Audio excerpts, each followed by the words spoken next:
Alright, hello guys and girls, this is example I'm bringing to you today, the bunny tube. That's right, the bunny tube. The best and easiest way to breed and cook your rabbits. Haha. Yep, well, here we go. Here's one of my designs. I've built a couple here. I want to show you a few things and explain a few things about the bunnies, because the bunnies are a little bit different from the other mobs. One, they're a lot smaller and a lot more harder to sort of control in an environment where you want to cook them. And yeah, so let's just go ahead and take a look at this first unit here. Let's just take a little mosey around the outside here. Let's have a look around. There we go. It's 3 wide by 4 deep by 5 high. It's not too compact, but it's better than nothing, I think. And we have over here another design which is 3 by 3 by 6 high. And this one here is more of a tube, let's say, but it's one block higher than the other. It's also flawed because what happens is the bunnies will escape through this little hole in the side here. Let me bring back my cursor. Through this hole the bunnies will jump out, and so we can't really use this design. The size of the bunny is actually really small. I'm going to get into that in a second. Now this design here was just to show you one of the flaws I have with the actual mechanism of the larva of cooking these guys. And let's put in 4 bunnies. And make sure there's nothing in the chest, right? We hit the switch. The bunnies cook. Bunnies drop. And we don't have a lot of cooked meat.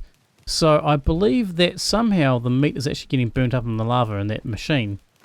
So it's just basically the timing of how long that lava stays on for based on the timing of this one.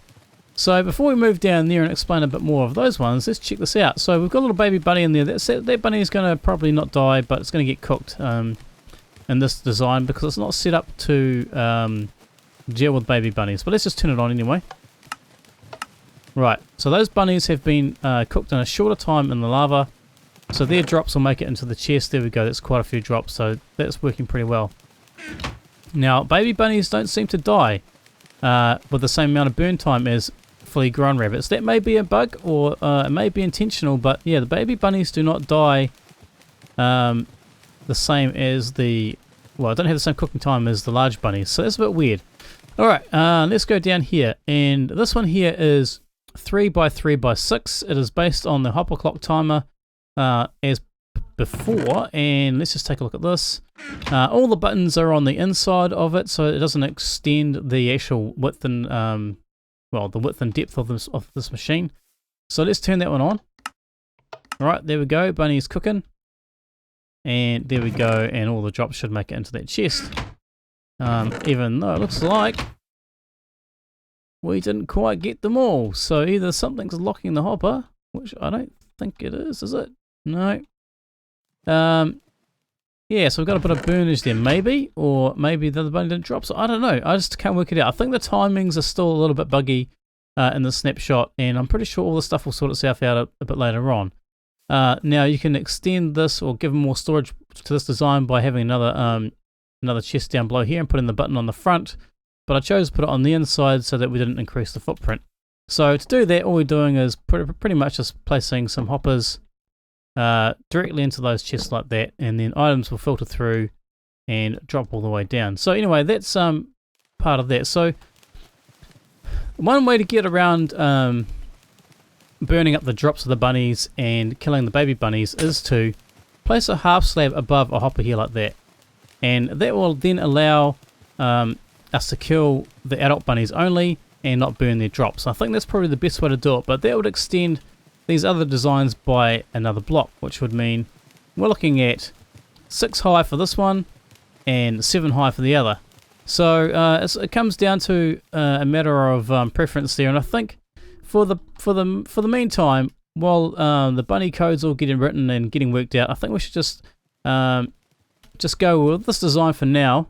And if it becomes problematic, then we can just make it a little bit different and adjust it as we go. Because let's face it, as soon as I've released this video, it's going to change. It's just going to all be wrong. Okay, let's just talk about the bunnies for a little bit. Now, I've got a couple of tame bunnies here. To tame the bunnies, yeah, you got to do a bit of a dance. So let's go grab a carrot. Here we go. Grab a carrot. To tame a bunny, you got to hold a bunch of carrots and walk over to where the bunnies are. stand there for a little bit. Hopefully a bunny will notice you and come towards you. And as soon as they start walking towards you, you've got the interest, and then you want to wait till they get close enough. And there we go. Let's just give it some love. And I believe I have now tamed that rabbit. It's a little bit hard to tell, but I'd then get a lead and I'll drag him over and join him with my other rabbits. And that is the one way to get rabbits at the moment. Now, once you've tamed your rabbit, what you can do then is you can breed them with carrots. And that's what we want to be doing in our machine. So come on, there we go. Yep, we got a little baby rabbit.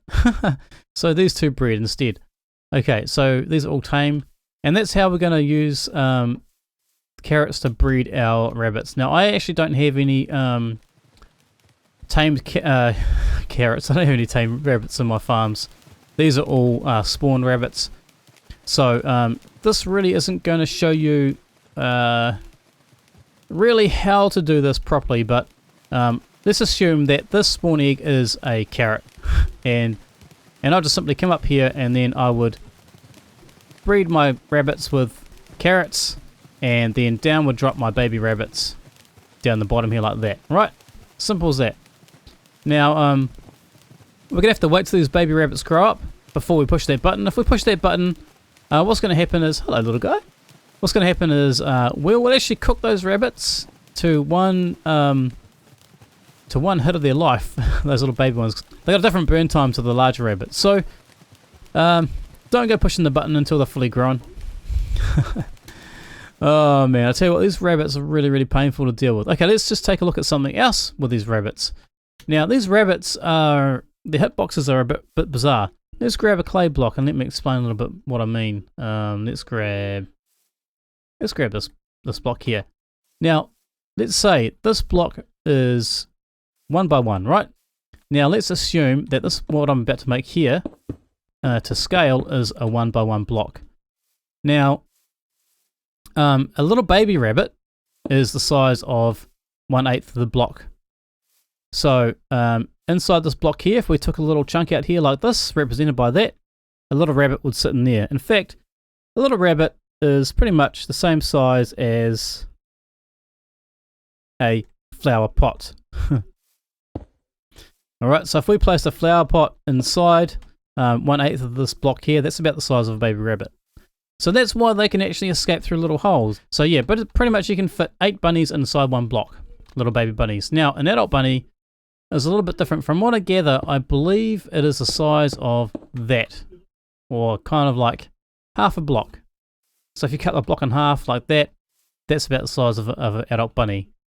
So they are very, very tricky to deal with inside little mob farms. So they can slide out through gaps and do all sorts of crazy things. Now, what makes this mob farm work is we're going to use that little slidey little bunny rabbit, whatever it is, in these machines. So if we place an adult bunny on top there, it's just going to sit on top of this fence post and it's just going to jump. So the more bunnies we put in, oops, that one turned into a baby bunny. The more bunnies we put in, the more they'll just jump around on top there like that, right? The idea with the water is so that we can control them a little bit better. They don't jump as high, and we can start breeding them up with our carrots. There we go, like that.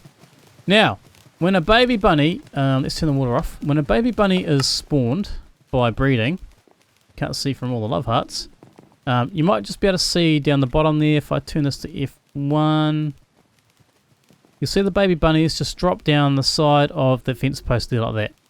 There is no way for them to stay up on top of that fence post. They get pushed off by the hitboxes of the other bunnies and slide down beside the fence post there. And that's why, this is how we're sort of utilizing that little gap that the bunnies can sort of slip through. So none of the adult bunnies are going to fall down through that post, only the baby ones, and that's how this machine works. So, wow. Hopefully you got all that. That's a little bit to take in. And yeah, anyway, so let's just have a look at how we've put this machine together. Alright, so we're going to model off this design here. It's not completely foolproof yet. I don't think we are going to worry about that too much for now. But to get us all started on building some farms, this is what we're going to do. So the first layer is pretty simple. We've got a chest here, and we've got a hopper facing into that chest by holding down right click and holding down shift and holding down shift and right click into that chest. Then we've got a solid block here with a button on the front and a redstone torch on the back, and then we've got a solid block behind that, and then a bunch of solid blocks around like this. That's the first layer. The second layer is a little different. So we've got a glass block on top of the chest. That's so we can still open it and the bunnies won't slip out through the front. We've got a solid block here, and then we've got two hoppers facing into each other. Now that's the standard, you know, let's just break this and I'll show you. So I'm going to hold down, place the first one, hold down shift and right click into that, and they're facing into each other. So when an item goes in there, they'll be going backwards and it'll be going backwards and forwards. But because we've got a torch here, it's powered, it locks this hopper, and the item stays right there. And that's pretty much how that works. Then we've got a solid block here, and we've also got a comparator coming out of this hopper into solid block, into a piece of redstone dust. And then beside that, we've got a dispenser facing into this hole. And inside that, we're going to have some lava. And right now, this should work. We should have lava turn on and off. And didn't turn off, and I'm not sure why. And I think this has got something to do with this block here. I may have to swap this out for a piece of glass. Let's try that. I think what the problem is causing some kind of little bud effect happening there. So let's put the lava back in. Let's try that again. Alright, so it may pay to actually have a piece of glass here instead of a solid block, and that's fine. It's not going to do anything to the machine, but it's probably going to work a lot better. Alright, so moving on to the third layer, we've got a piece of glass, and I've got two glowstone blocks here. You don't have to use glowstone, you can use glass if you want. But it's got to be a block which a fence post won't join to. So if we had a solid block here, for example, that fence post is going to join to it, and we can't have that because that'll stop the bunnies, little baby bunnies, from falling down. Let's grab some glowstone back and replace that. So I'm using glowstone because I kind of like it with the white quartz. Okay, so then we've got glowstone there, glass, and a fence post there, and that's pretty much the third layer. Fourth is a glass block here, a solid block here with a button on the front. On the back, we've got a redstone torch, and then we've got a dispenser facing in this way into the middle, and inside that will be some water, and so forth, and a block there. That's pretty much it. And so when we turn this button on, after a bit, this water turns on, and then if we push it again, the water turns off. And that's just to help us with the bunnies and breeding. It's probably not necessary, but we still need a gap here anyway for the bunnies to be able to jump up and down and not jump out of the machine. Right, now the fifth. If I got all these numbers wrong, I tell you. 1, 2, 3, 4, 5. Fifth layer is solid block, piece of glass, solid block. Pretty simple, that's it. Done. The machine is finished. So yeah, I'm sorry, it's a little bit derpy, this little video, because the rabbits are derpy and it's making me a little bit go a bit crazy. Crazy rabbits, crazy video. And yeah, so if you want to give it a go. And let's just give this a start, and we've got some way of farming these now. And yeah, alright. So I guess we should just go ahead and build one from scratch, and you can see how we can do this. Alright, let's get started and see if we can do this thing. Alright, so we're starting off by placing down our chest. Let's just place it down here. Now, we're going to hold down shift and right click on the back of that chest so they're joined together. Any item going in this hopper ends up in this chest. Now, beside that hopper, we're going to place a solid block. And on the front of that block, we need a button. Let's grab a button. Alright, let's see, a button. Alright, on the back of that, we're going to place a redstone torch, like that. And then we're going to place another solid block right there. Beside it, another solid block. Another one there, another one there, another one there, and another one there. So pretty much that's the first layer done. Now the second layer, we're going to place a dispenser here, and that's going to hold the lava. Let's go grab our lava now. Alright, place our lava in there like that. It's probably best to do this at the very last, in case something goes wrong. Now, we're going to place a glass block here so we don't get that bud thing happening. I'm pretty sure that's what happened. Solid block here like this, and then we need our two hoppers facing to each other like so. Right, and we need one item inside there, and then we place a comparator here like that, coming out of this hopper into that block, and a piece of redstone dust there. And now we just need to test this out. Alright, lava comes out and then goes away. Alright, perfect. Next we need a solid block here. And then we want a piece of glass on top of that chest. And that should encase our lava nicely. There we go, perfect. Alright, second layer done. Third layer, let's see. We want to, should we use the glowstone? We shouldn't we? We should do the same. Glowstone goes there and there. Nice. And then we've got a piece of glass here and a piece of glass there. Now we need that fence post. Let's grab the fence post and replace it with a glowstone, and that will go right there like that. And it should look something like this, to allow, there should be a gap all the way around it so that the little bunnies fall through. And that's the third layer done. Now moving on to the fourth, we've got a solid block here on top of that glowstone. We've got a button on the front, and once again we've got a redstone torch on the back.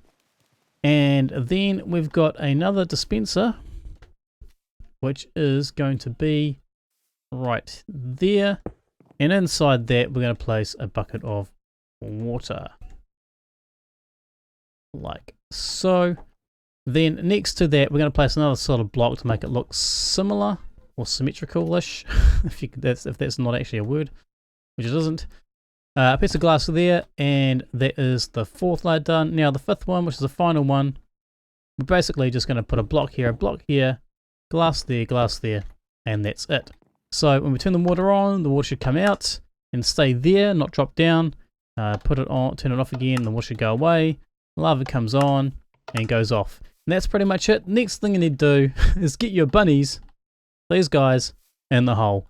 And you're going to have trouble doing that because I sure did. Once again, I think the best way to do it would be to build a little platform. So I'd probably just go up a little higher. Oh, actually, no, you don't have to do it with these bunnies, I don't think. Do you? Yes, you do. Go up a little block, go up a block high like this. Build a little thing like that, and get a little railway line going up there. Get your rails out. I'm not going to put them down because the rails are derping out in the snapshot. So have your rails. Actually, I just put normal rails down so you can see what I mean. Normal rails all the way down. You'd probably use powered rails to get them up here. So you get your bunny in the cart, roll it up here. If you're a little platform, it's even better, like so. And then once your bunnies stop it, up here, you break the cart and you just push them down a hole like that. Bloop, and you're done. Then you got to clean all this mess up. That's one of the main things you need to do. All right, so that's pretty much it. That's how you build it. And it's been a real crazy video. It's been one of those days for me. And the bunnies, well, the bunnies, they really are a problem. Really are. They're really hard to handle. Alright, so I hope that's explained a few things about the bunnies and their hitbox size, how tiny they are. Hey little guy. And how to build a bunny breeder cooker. And, well, happy hunting and happy roasting. So I'll catch you next time. Later. Oh, a rabbit.